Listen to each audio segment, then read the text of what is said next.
কিন্তু প্রথমবার এসে বাংলাদেশ সেনাবাহিনীর সৈনিকদের জন্য 2 বেলা ভাতের ব্যবস্থা করেছিলেন। আগে সেনাবাহিনীর সোলজাররা 1 বেলা ভাত খেত। আচ্ছা, সেকেন্ড টাইম যখন উনি ক্ষমতায় এসেছে 2 বেলা আমিষের ব্যবস্থা করেছে। সেনাবাহিনী কিন্তু আগে 1 বেলা আমিষ পেত। তো এটা সেনাবাহিনীর জন্য একটা আবেগের ব্যাপার। উনি এত কিছু করেছে। আমি সংক্ষেপে কয়েকটা কথা বলবো, একটু সময় বেশি লাগলেও কিছু মনে করবেন না। আমাদের একটা নতুন সেনানিবাস তৈরি করে দিয়েছেন সিলেটে 17 ডিভিশনের জন্য, 10 ডিভিশন রামুতে, 7 ডিভিশন লেবুখালীতে, 3টা ডিভিশন কম্পোজিট ব্রিগেড যমুনা নদীর পাড়ে 90 কম্পোজিট ব্রিগেড, পদ্মা নদীর পাড়ে 99 কম্পোজিট ব্রিগেড। সেনানিবাসের ভিতরে আপনার ইনফ্রাস্ট্রাকচার ডেভেলপমেন্ট অনেক কিছু হয়েছে, আমি সেইগুলো ডিটেলসে যাচ্ছি না।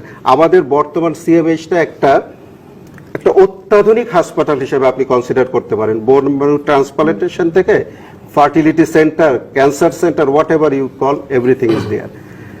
একটা হসপিটাল উনি সাধারণ মানুষের জন্য করেছে, 500 শয্যা বিশিষ্ট আর কি, Kurmitola general hospital, national defence college, military institute of science and technology, Bangladesh institute of piece support and operation training, আপনার বিআইআরসি মানে Bangladesh east Bengal regimental centre, arm forces medical college, এই সমস্ত যুগান্তকারী যত প্রতিষ্ঠান আছে সবগুলো এই মাননীয় প্রধানমন্ত্রীর আমলেই হয়েছে। আমি আপনাকে এক কথায় বলতে চাই, বাংলাদেশ সেনাবাহিনীর we have all the modern battlefield operating system, we are ready to defend our motherland. শুধুমাত্র কোয়ান্টিটি না, কোয়ালিটিটিভ ডিফারেন্স উনি এনেছে।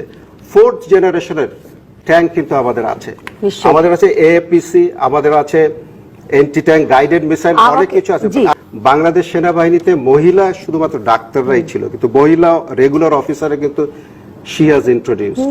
তারপরে যে এখন মহিলা সোলজার, সেকেন্ড টাইম উনি যখন পাওয়ার এসেছে সেটা উনি করেছে।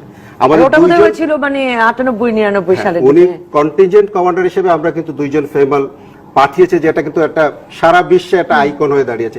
ইউ ভেরি ওয়েল নো যে আমরা কিন্তু ভেরি রিসেন্টলি একজন মহিলা মেজর জেনারেল এই সেনাবাহিনীতে পদোন্নতি পেয়েছে, হুইচ ইজ মানে সামথিং ভেরি রিমার্কেবল।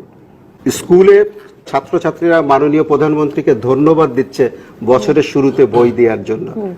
তো একটা বই পেয়ে বাচ্চারা যদি ধন্যবাদ দিতে পারে আমাদের জন্য উনি যা করেছে, তা আমি তো মনে করি যে আমাদেরও একটা মানে শি ডিজার্ভস এ থ্যাঙ্কস। তা আমরাও মাননীয় প্রধানমন্ত্রীকে ধন্যবাদ দিতে চাই আমাদের এই সক্ষমতার জায়গাতে পৌঁছিয়ে নিয়ে যাওয়ার জন্য। আপনাকে একটা কথা বলি, বাংলাদেশ সেনাবাহিনী কিন্তু এখন সারা বিশ্বে একটা brand. We had been constantly number 1 troops contributing country in the world.